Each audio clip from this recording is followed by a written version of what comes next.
something near us for this conversation. There's about 120 people who registered to listen to you speak over Zoom, so we have a lot of interest, and beyond that, with the stream even more. We really appreciate you. Okay, I think we are good to go.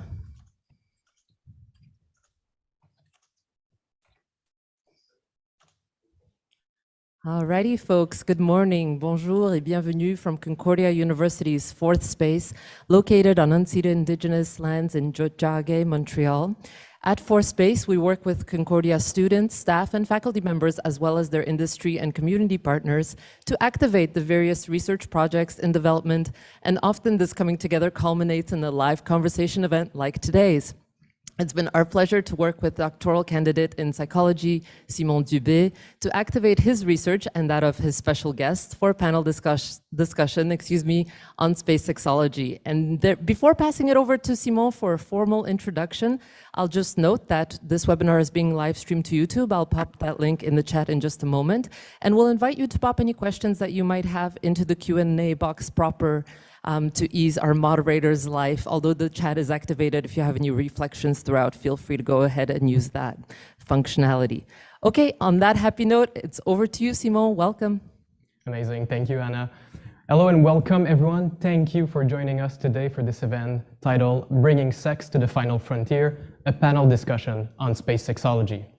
It's a true pleasure to have you here with us today, and I'd like to extend a very special, warm welcome to Doctors Shawna, Pandya, and Egbert, Edelbroek, as well as my dear friend and colleague, Maria Santaguida. Thank you for taking some time out of your very busy schedule to share your insights with us today, and also agreeing to moderate this event. My name is Simon Dubé. I'm a public scholar and PhD candidate in psychology at Concordia University in Montreal, specializing in human sexuality, aerobotics, and space sexology. And before we get started, I'd just like to say that this panel discussion and all the work that surrounds it is born out of pure passion and necessity. National agencies and private space companies such as NASA and SpaceX are moving forward with long-term space missions and colonization. However, they have yet to comprehensively address the intimate and sexual aspects of our long-term space exploration and expansion into the cosmos. In response, I wanted to bring together experts with different perspectives on space research and human sexuality to partake in a public, moderated discussion exploring the reasons why scientifically examining intimacy and sexuality in space is so important, as well as why there's so little research on these subjects, and importantly, what can we do about it? Today's event is recorded and will be made accessible to the public online at a later time. There will also, as Anna said, be a short Q&A at the very end so that you can ask some of your questions, and we'll try to answer as many as we can as we go, depending on how much time we have. So again, thank you so much for joining us today or watching online to learn more about the present and future of sex in space. And on that note, I'd like to introduce our moderator for this event, Maria Santaguida. Maria is a PhD candidate and lecturer in the Department of Psychology at Concordia University. She specializes in human sexuality, sex tech, and substance-related sexual risk behaviors. Funded by the Fonds de Recherche du Québec Société et Culture, her doctoral work investigates the acute effects of alcohol consumption on risky sexual decision-making, as well as people's subjective and psychophysiological responses to visual sexual stimuli. Our work also explores space sexology and how space programs can move towards greater equity, diversity, and inclusiveness.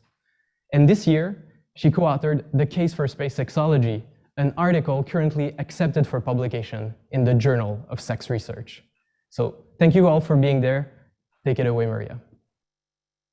Thank you very much, Simon, for this introduction, and thank you everyone for attending this panel or watching it asynchronously. We are pleased to have with us a stellar lineup of panelists, namely Dr. Egbert Edelbroek, Dr. Shawna, Pandya, and my friend and colleague, Simon Dubé, the organizer of today's event. As mentioned, Simon Dubé is a public scholar and PhD candidate in psychology, specializing in human sexuality and in robotics, the study of human-machine erotic interaction and co-evolution. In addition, his work explores space sexology and how we can integrate sex research into space programs. He is a student representative of the International Academy of Sex Research and a general co-chair of the International Congress on Love and Sex with Robots. His doctoral research is funded by the Fonds de Recherche du Québec Santé, and this year he first authored The Case for Space Sexology, coming out this month in the Journal of Sex Research. And Simon is joined today by Dr. Egbert Edelbroek, founder and CEO of Spaceborne United, a research and mission design company that explores and enables the conditions for the different stages of human reproduction in space. Dr. Edelbroek earned his PhD in courage development in organizations, connecting the domains of biology, neurology, and psychology from Nijmegen University in the Netherlands. With his team, he currently researches how to re-engineer existing in vitro fertilization and other assisted reproductive technology for application in space contexts. Important work that may one day allow us to safely reproduce outside of our home planet.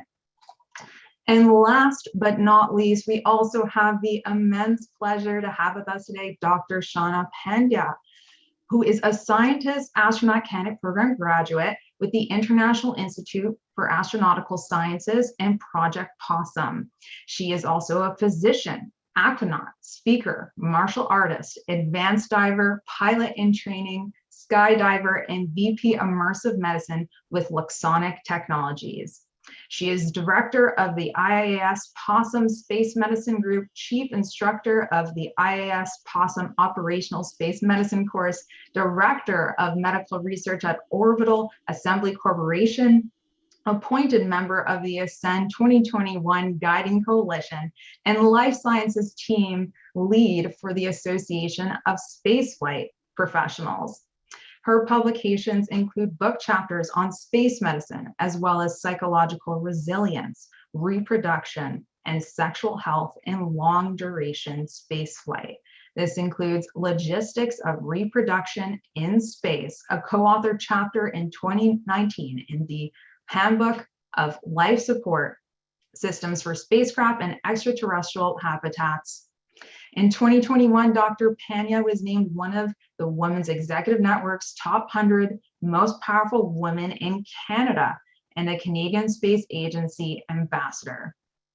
And all of this is just a fraction of what Dr. Pandya does. Can you imagine? Welcome, Dr. Pandya, and welcome, Dr. Edelbroek. We're so glad you could be with us today. Thank you so much for having us. Thank you for the warm introduction, Maria. Now, before we get into it, I'd like to know a bit more about your background. So what got you working in your respective fields and innovative research topics?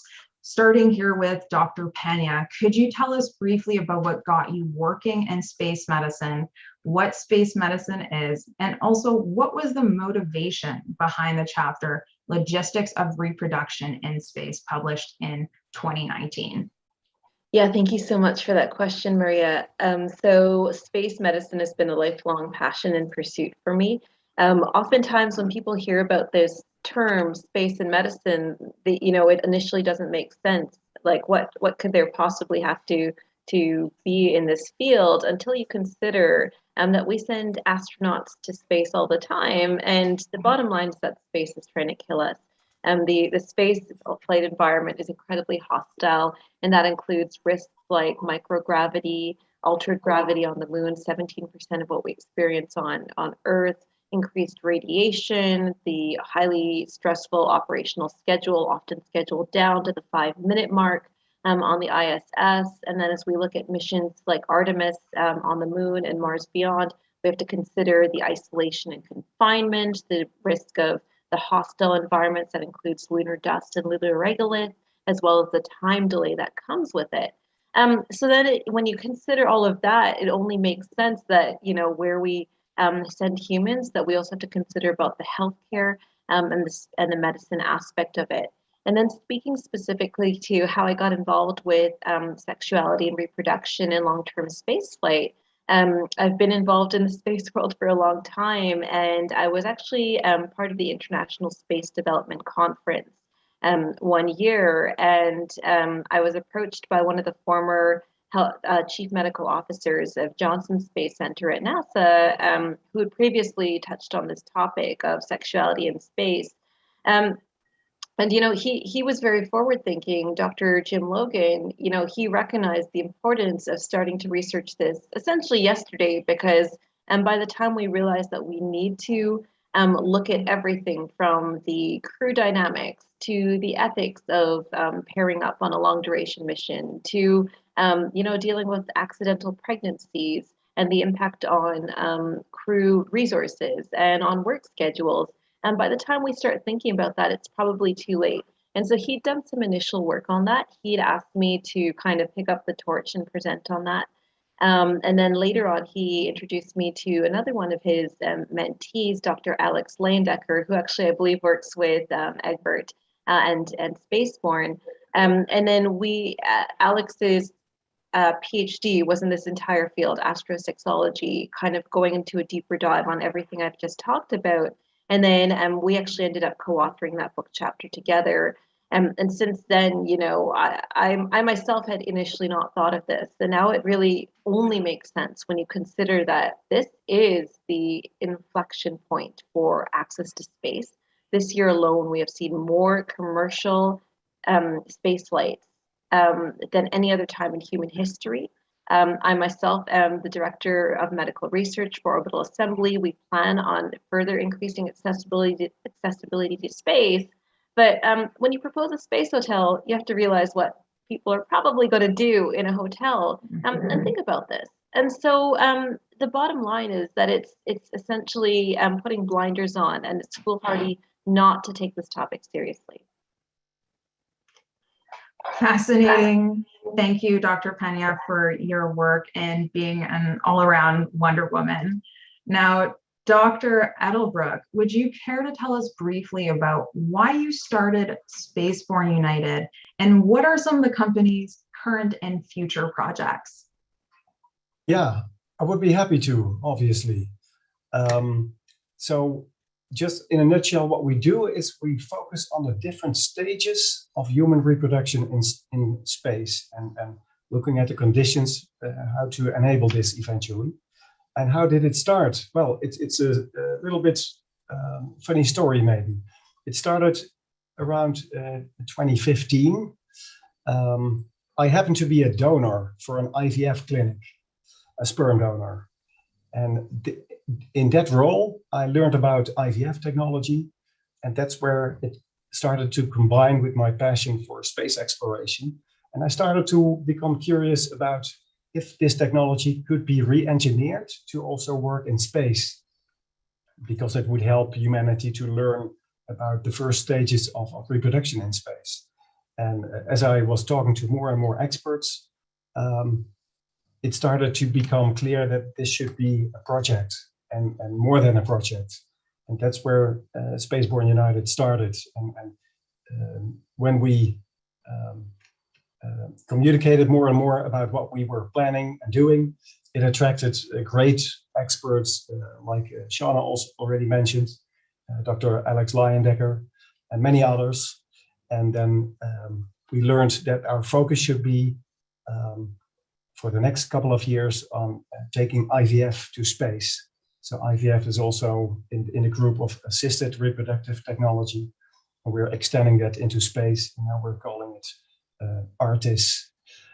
But the name is Spaceborne United. So our longer term mission is also to enable childbirth in space.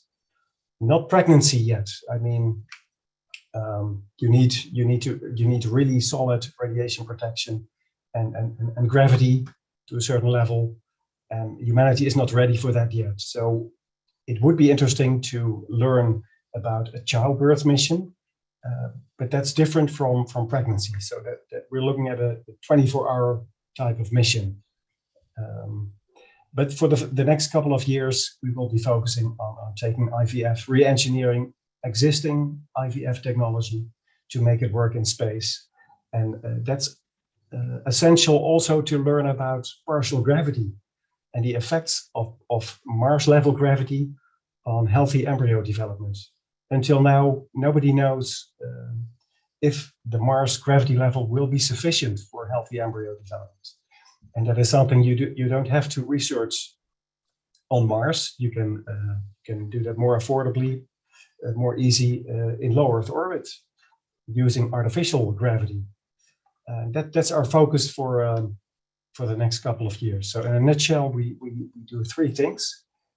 We research the conditions for human reproduction in space.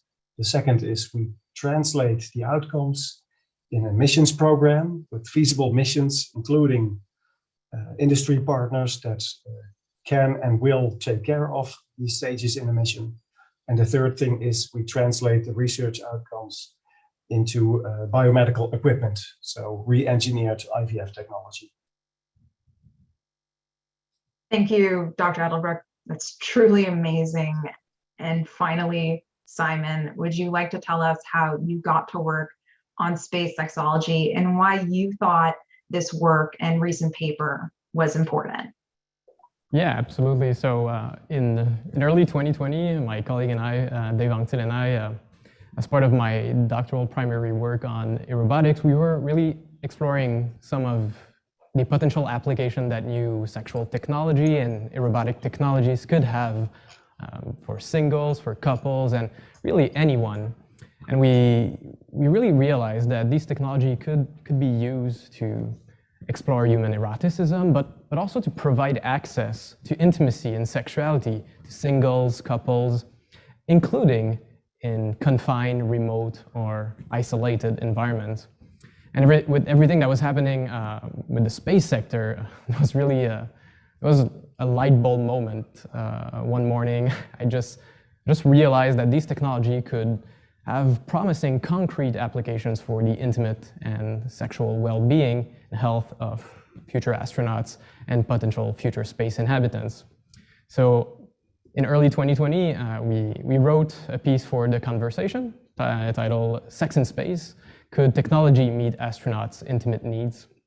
in which, really like based on our previous work in psychology and human sexuality and aerobotics, we briefly summarize these applications, and this piece got quite a bit of attention to the extent that WeVibe, the sex toy company, approached us to produce a more extensive report on sex tech in space and the relevance of sexual wellness and intimate products for space agency and the public.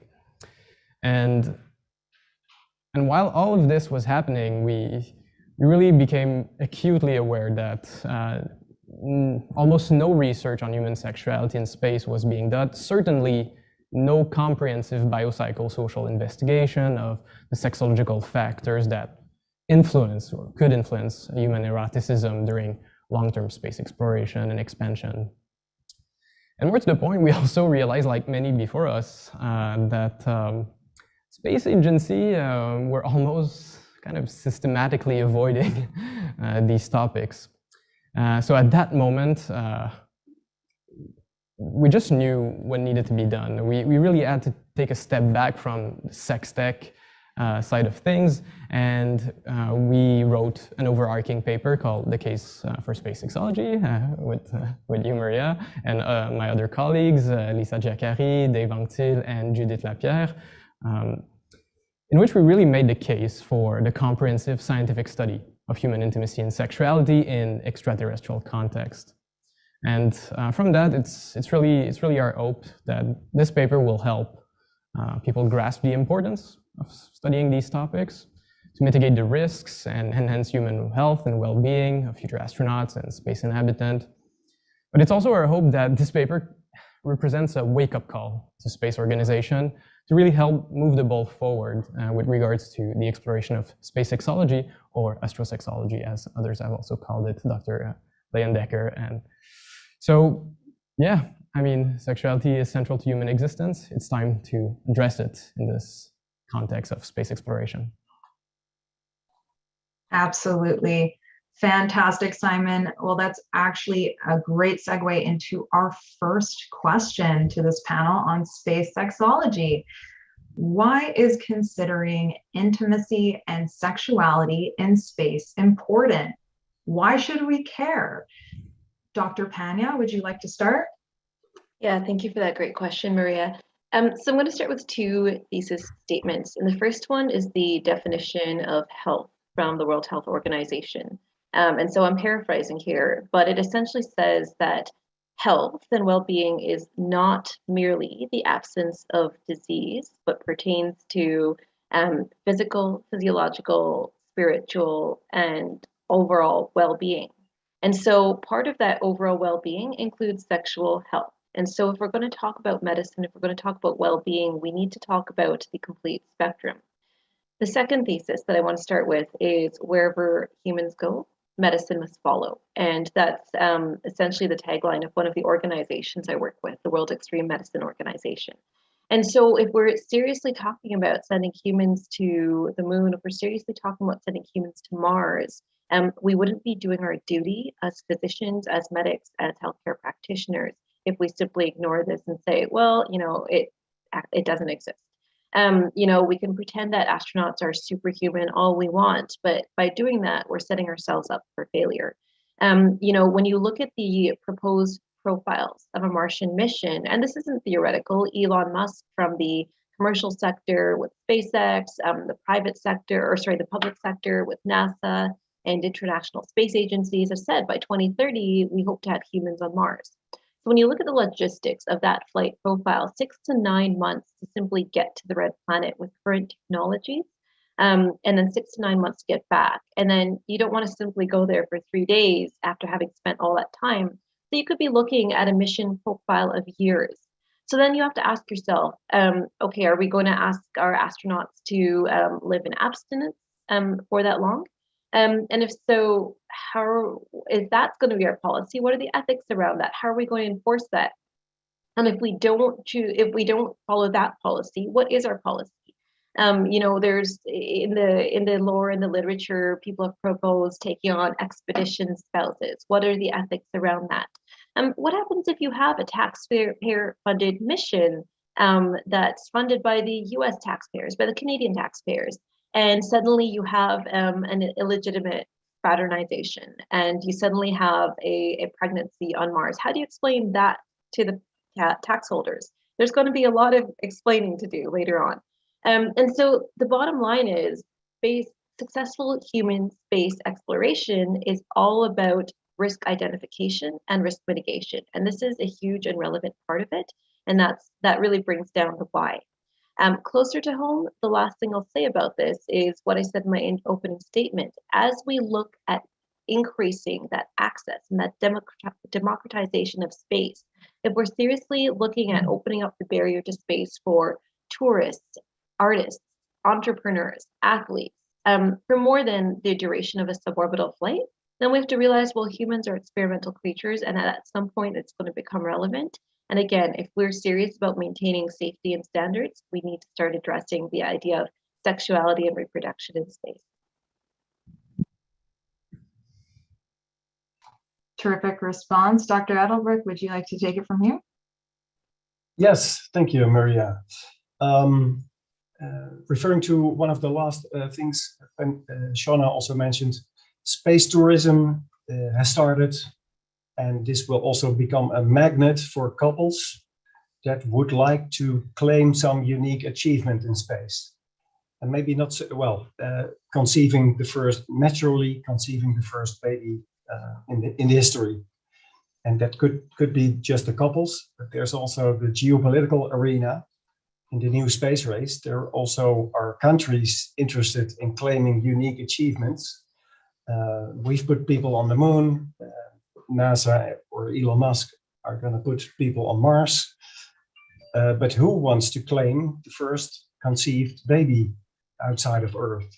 There are nations interested in being able to do so, but there are large medical risks involved, especially if this will be if this will happen without proper medical guidance. So that's I fully agree with mitigating risks also from that perspective. Of course, because it will encourage the mental well-being in a broad definition, and its effects on the astronauts' health, but also on the astronauts' productivity. Staying in space, being exposed to all the radiation, you don't want to be exposed so long. You want to keep it as short as possible. So if you are more productive, you don't have to be exposed as long. But why intimacy and sexuality in space? Why is that important? You might expect also for reproduction, but as we are focusing on the opportunities that assisted reproductive technology is offering, I think that's not going to be as important. So we're actually taking sex out of the reproductive equation. Sex and reproduction may be separated more and more. And until we have solutions solving the negative effects of partial gravity and radiation, assisted reproductive technology may provide a better and safer roadmap for reproduction. And one last argument could be to increase the awareness of the importance of space exploration for the broad public and for becoming a multiplanetary species, and getting more support of the taxpayers and maybe even investors. Thank you, Dr. Edelbroek. Simon, would you like to take it from here? Yeah, absolutely. I mean, great answers, also great reasons. I agree with all of them. I think what I'll say is that Dr. Noonan really elegantly puts it when he says, I mean, wherever humanity goes, our sexuality will surely follow. And I mean, in my view, that's kind of the crux of the problem. Sexuality is central to human existence. Our intimate and sexual needs are unlikely to disappear as we go into space.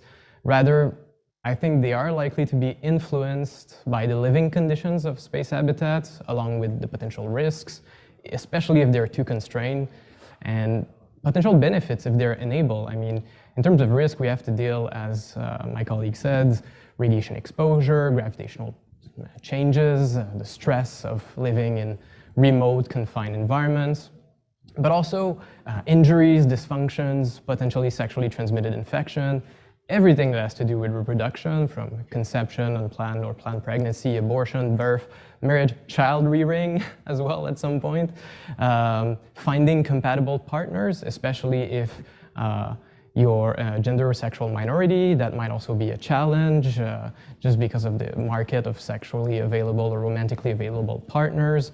We need to contend with issues related to sexual or gender violence, harassment, and assaults. It's not easy. It's already not easy on Earth, but imagine if you're stuck with a number of people in places where you cannot run away or not easily go a distance, or you need also your coworkers because it's extremely hazardous.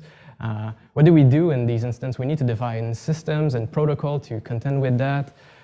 We need to deal with breakups and intimate relationships, potentially between individuals of different ranks. We need to contend with sociocultural differences. And I mean, if we deal with all of that and we really mitigate the risks and find ways to enable the opposite, I think we could reap tremendous benefit for improving the health and well-being of astronauts and future space candidates, but also adapt to space and normalize space life. I mean, imagine having to make a choice to go on a scientific mission or for long periods of time, maybe a year, and not being able to have access to intimacy or sexuality or your partner. These are very important aspects to consider, both ethically but also on a therapeutic and medical point of view. And I'd just say that, I mean, the bottom line is this also: safe, healthy sex and intimate relationships are fun, okay? And they're good for us. And pleasure is a good thing, and we should experience it as we also go into space. So why not enable them and start studying it right now to enable it and facilitate it in space in the future? Thank you, Simon. So taken all together, There are potential risks and benefits to sexuality and intimacy in space, and moving forward with extended missions, space tourism, becoming potentially a multiplanetary species. It would be a tremendous oversight to not consider sexuality as a fundamental aspect of our health. And consider everything that goes with it. And this actually nicely brings us to the next question. If it's so important, why is there so little research on human intimacy and sexuality in space? Let's start with Dr. Pandya again. Yeah, thanks for that question. I think it's a very important and relevant question.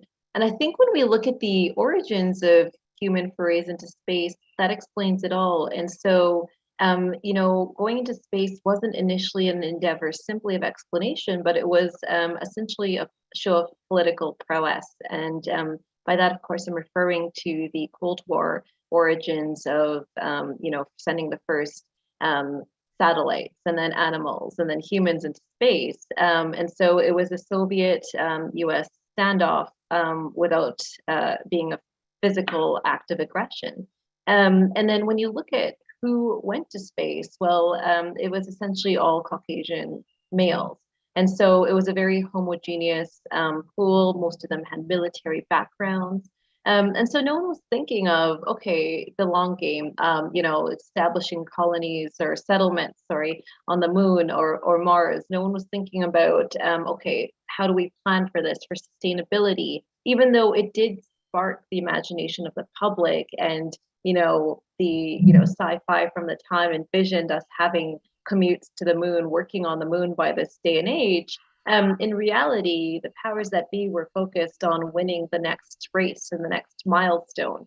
So that was part of it, is it just wasn't a priority. And then the other part of it is kind of the conservative leaning nature of space agencies, as Simone has already alluded to, is that it's if you look at brand power and brand recognition, the brand of NASA is universally recognized, and it is universally awe-inspiring. And particularly in those early decades, wasn't an interest in looking at this more forward-looking value of sexuality and sexual health. And so we do need to examine that critically, as both within agencies as well as outsiders, particularly with the advent of commercial space. And I think that's really going to force the hand of space agencies to say, okay, maybe it's time to revise this stance, because we ourselves are proposing to not just put humans on the moon for to plant a flag, but we're proposing permanent surface operations there. And then, commercial space is heating up. If SpaceX is the first one to send hundreds of people to Mars, well, statistically speaking, sexuality is going to happen.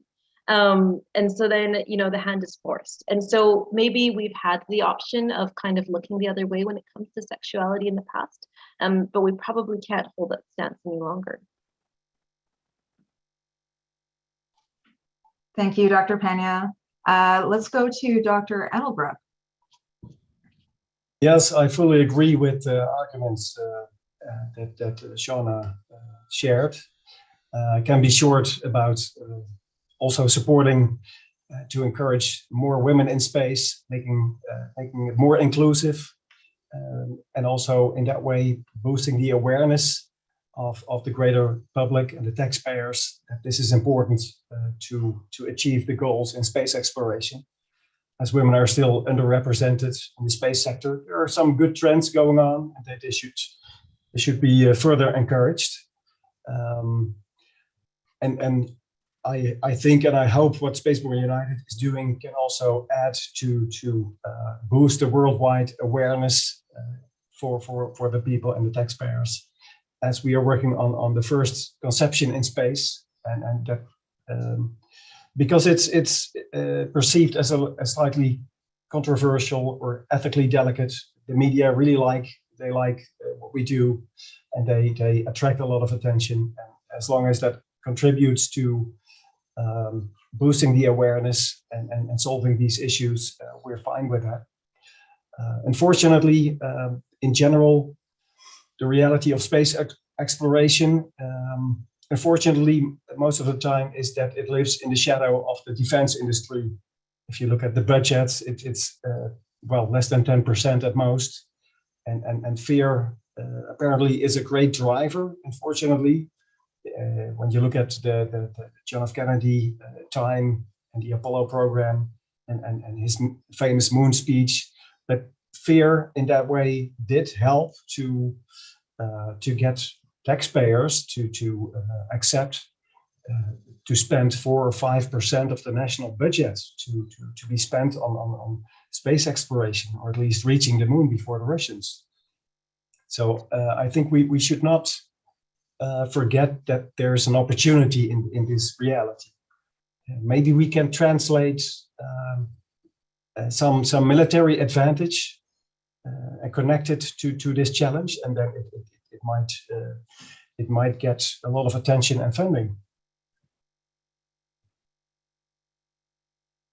Thank you, Dr. Edelbroek. Simon, what do you think?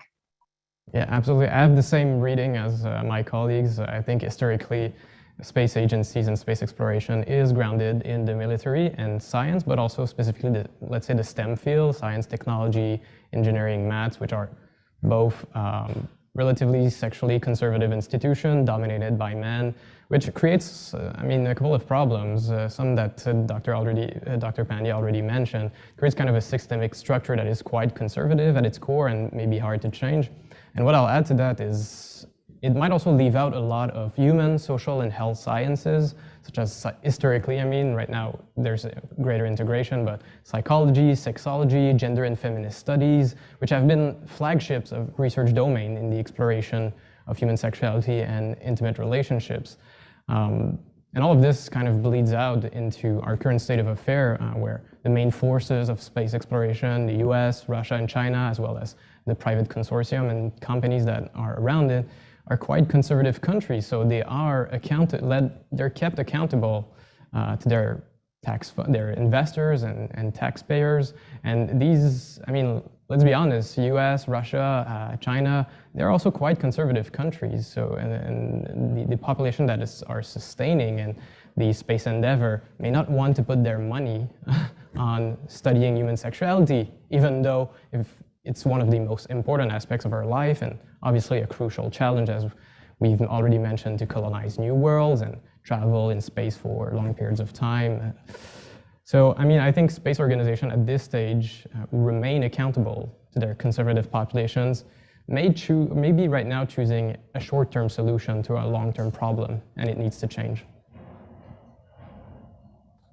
Thank you, Simon. So it does seem that this sexually conservative perspective is impacting the extent we can research sexuality in space. So this brings me to the last question of today's panel. With all the issues, challenges, and possibilities that you have all mentioned during this discussion, what can we do about it? Where should we start? What are the first and future steps that we should take to address the sexological realities of space life and exploration? Let's start with Dr. Edelbroek.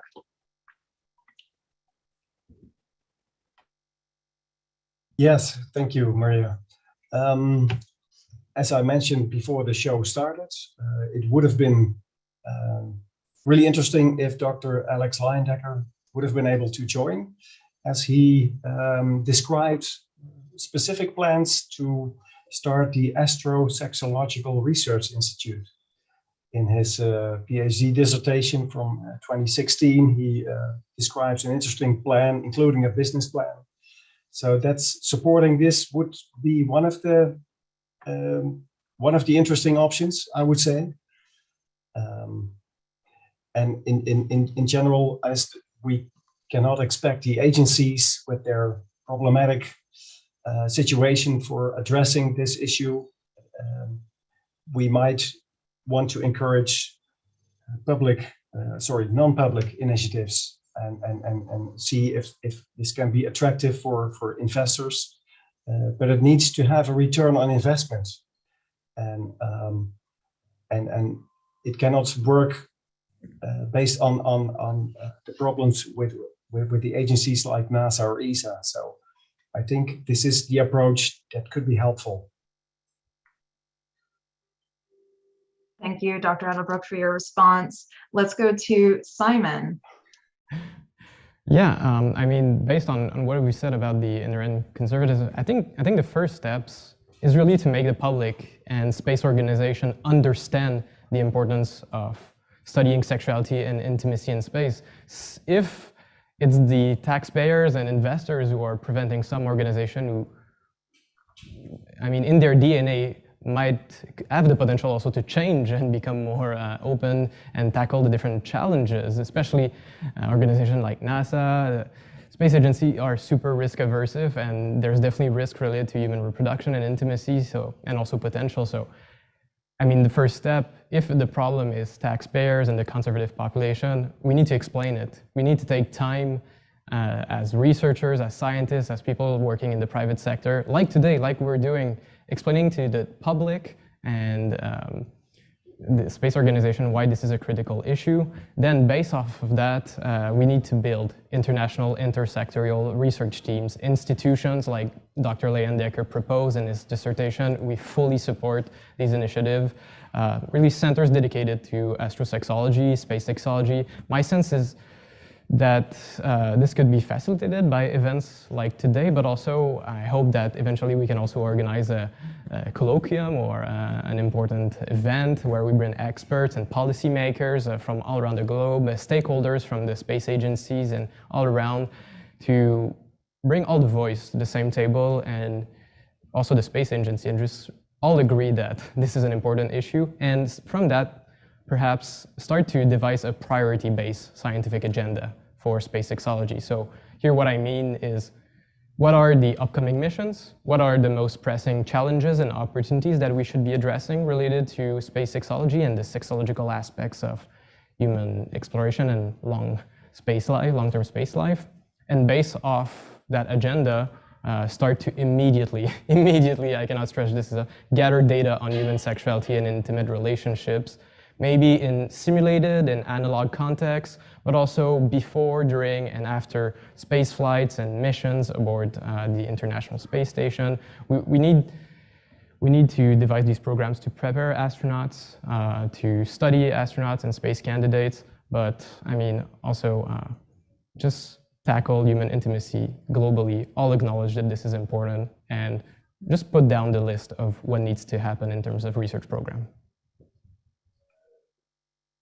Thank you, Simon. Dr. Pandya, would you like to take it from here?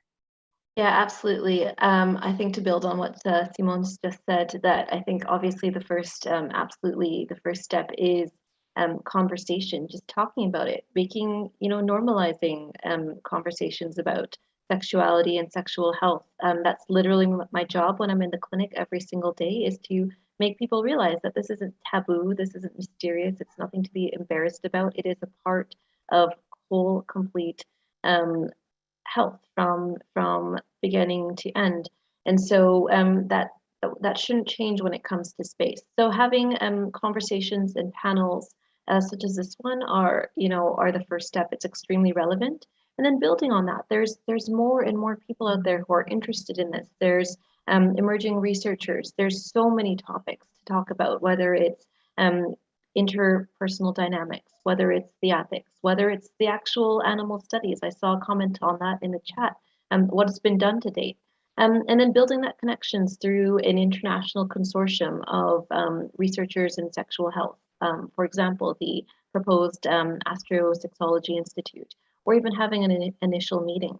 And then building on that roadmap, creating that roadmap of what we know so far, what we don't know, and then what do we need to know first, as Simon said, creating that priority, and then also creating that list of gaps, as well as what needs to be addressed for the immediate term versus the long term. For example, something long term may be, are there generational accruements of mutations for offspring born in space, and if so, how do those generational changes happen, and how do they accrue over multiple generations? So that's an example. So at the end of the day, this is an extremely positive first step. And I think when we look at historically what has driven what happens in spaceflight versus not, it's been political will, then finances, then technological ability. And in this day and age, with the rise of commercial space, in addition to political will, it's also the court of public opinion. So if people are interested in this, they should absolutely speak up, bring their voice to the table, ask their questions. And from having that initial conversation, then we build the connections, then we build the action plan. Thank you, Dr. Pandya. So now what we're going to do is open the floor to our audience. So please write some questions if you haven't done so already. And I'll just say I can see them right now and we've been flooded with questions. So we're going to try to answer a few questions with the remaining minutes we have left for this event. Okay, so let's see what we have here. So we have a question. After so many space missions, some quite long, are there reports, official or not, of sex, i.e. arousal, orgasm, ejaculation in space? Yeah, I can take that one if that's okay. And so we do have a compendium of knowledge of what has happened in space so far, and this includes insect studies, zebrafish, mammalian studies, and what may be interesting to the audience, human studies. And this has looked at the entire spectrum of everything from, as the question alluded to, arousal to gamete production to embryological implantation to development. And without going into the entire chapter length dissertation of knowledge, the bottom line is more research is needed. So for example, the question specifically asked about arousal. And what we know with male astronauts is there have been conflicting reports. Is there a quote unquote Viagra effect? One of the early astronauts had reported having the best morning erections of his life. Versus there's theories saying with altered blood flow and with blood flow no longer being driven down by gravity and being pushed upwards, well then does that take away blood flow from important areas like the genitalia, making males more prone to, for example, erectile dysfunction in space? So the data is conflicting there. There's also questions around because of altered surface fluid cohesion in microgravity. Are there problems with lubrication?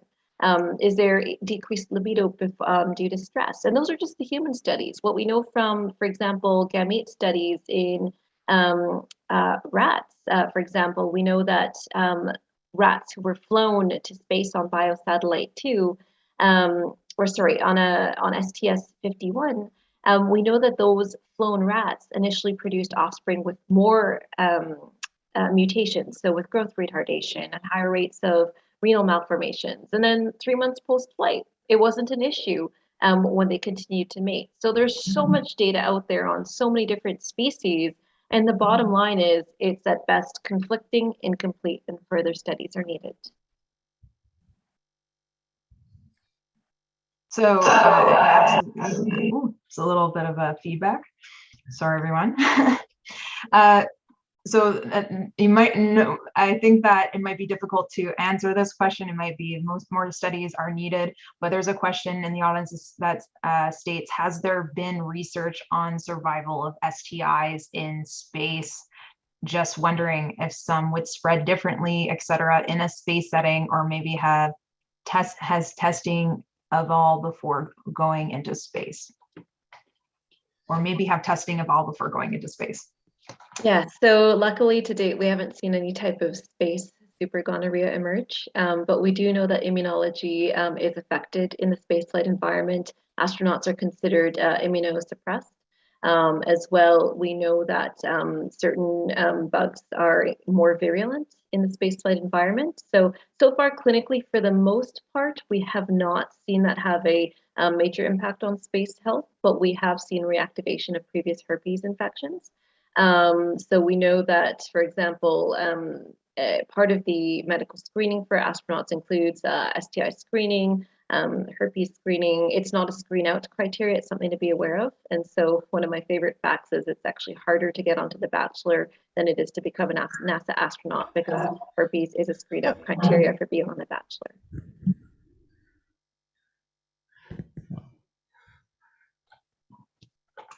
Okay, so let's go to another question. While it's a new or last frontier and currently major concerns about challenges, can this bring something positive in the long term, like safer and better sexual practice and unique and sort of regulated space environment as more people travel there in comparison with typical open bounded scenario on Earth?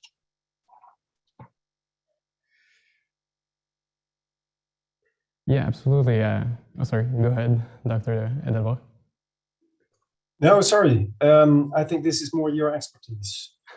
No, I really think that by studying sexuality and intimacy in space, we could actually probably find ways to improve our health and sexuality on Earth as well. I think the very stringent and complex condition of space exploration forces us to devise new systems, protocols, and solutions to enable healthy, pleasurable sexual lives and intimate lives in very different contexts on Earth, but that have a lot of parallels also with what we're living. And I mean, at some point, we'll have to do it to enable our expansion into the cosmos, including if we want to survive long-term on Mars and beyond. And when here I'm talking about solutions, I'm talking about developing, for instance, very different perspective on sex positiveness and sexual ethics, on the possibility of our relationship with multiple individuals, developing systems that will enable healthy, hygienic expression of human sexuality in space contexts, on stations, and also protocols to deal with, I mean, if you're in a confined remote environment where support is relatively difficult, you need to be thinking of how these colonies or like these small groups of individuals will be able to contend with the wide spectrum of challenges that relates to the sexological aspects of our lives in these particular small contexts where resources, human and technical, can be relatively scarce. Absolutely. And if I may just add on to that, we're already seeing this start to bring benefit to Earth. When we talk about, say we have a married couple and one of the partners goes to Mars and they're expected to have a 3 to 5 year long distance relationship. Simon had alluded to the emergence of sex tech. And on one of the podcasts I did on the subject, I encouraged the audience to look up the work of Brian Nicole. She is a sex tech expert, and she's in her work described the emergence of teletechnology, telerobotics for sexual pleasure amongst partners. And this pandemic alone has shown us how isolated we've become from our usual social interactions. And pre-pandemic, we've seen spouses, military spouses, who've had to endure that for long periods of time. We've seen people who may have mobility issues and may not be able to engage with their regular social life and sexual partners as they wish to. And so by looking into isolation and confinement on space, there are definitely direct impacts for Earth. And then possibly more looking into the realm of what Egbert is looking into. When we find out more of how genetic or gamete development happens, how embryos form and implant, and how that's altered in an altered gravity environment and an increased radiation environment, unlocking those secrets could also help answer questions in genetic mutations or malformations that we see on Earth that we need more questions or more answers to today. Maybe one last detail to add on to this. We know from the IVF sector that the reproductive quality of a person can be a reason to break up a relationship. And as IVF enables people with these problems, so-called IVF indications, will not have this issue any longer.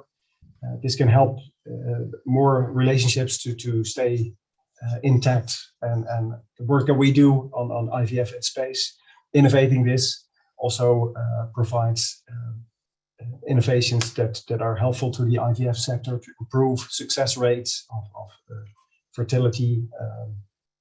So in that way, that research also contributes to keeping more relationships intact on Earth.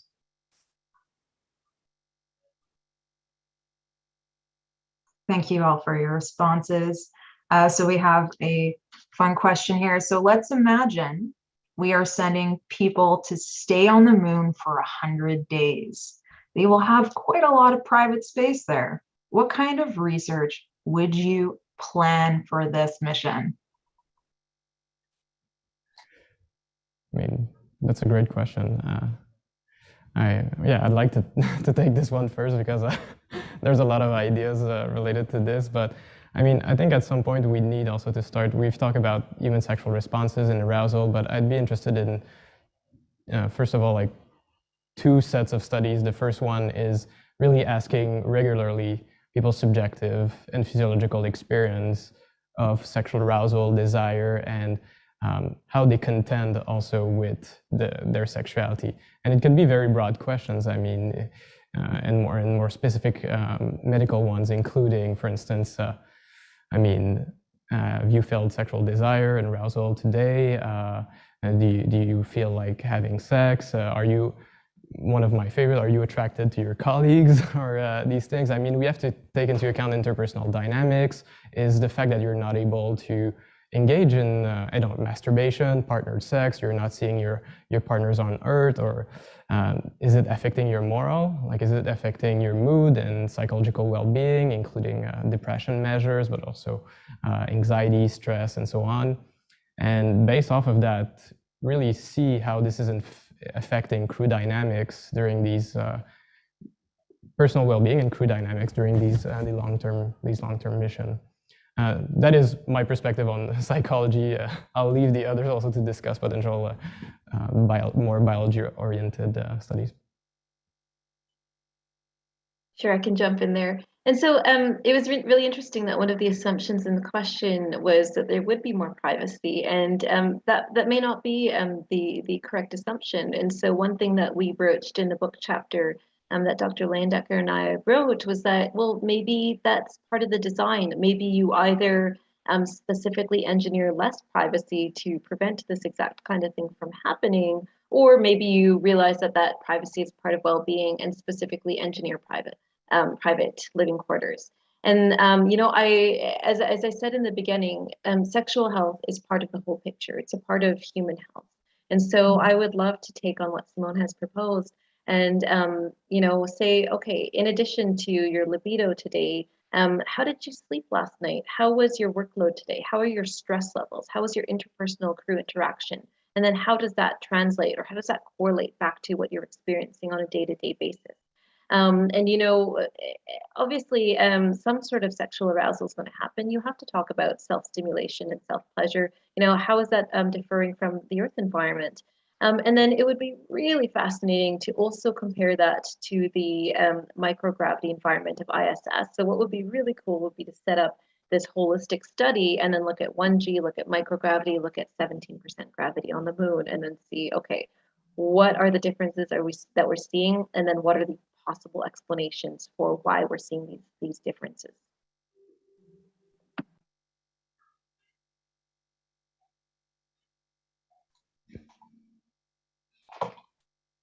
Dr. Edelbroek, do you have anything to add?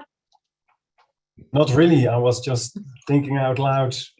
Could it be interesting if sex robots were tested there to see if that would provide any solutions? But maybe that has also negative effects. So maybe that's creating a new question.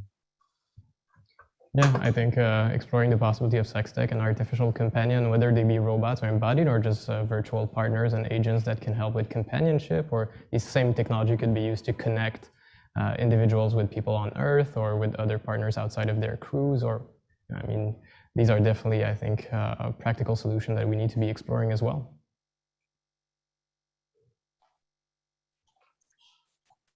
Wonderful. Thank you all so much for your insights. It's almost that time of the hour, so I would just like to thank you again for your participation. And I hope today's message will be heard by the public and throughout space organizations. It was a pleasure talking to you. Back to you, Simon, for some closing remarks. Yeah, thank you so much, Maria. Thank you for masterfully moderating this event. And again, a warm thank you to Doctors Pandya and Edelbroek for their amazing work and contribution to this panel. I hope all of you watching enjoyed it. If you have any questions, feel free to contact us. And also, if there's anyone from space organization or otherwise that are interested in collaborating on any aspects of the work related to the important topics that we've discussed today, I strongly encourage you to reach out via email or social media. I really believe that together we can build a more inclusive and pleasurable space life, one that holistically encompasses human intimacy and sexuality as we journey to the final frontier.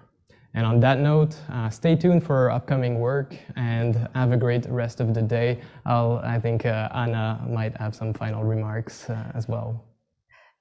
I do indeed. Thank you, Simon, for pulling this panel together. Obviously, the conversation is very ripe. We've seen the chat and the Q&A kind of blow up throughout. So I just wanted to give a shout out to the audience. Thank you so much for being here and being so engaged. And what this conversation has shown us is that we need to continue it and have further, perhaps, editions of some of this, interrogating some of this work. So thank you, Simon, for getting us rolling here. Maria and panelists, your insights were very much appreciated, and we thank you once again for your time.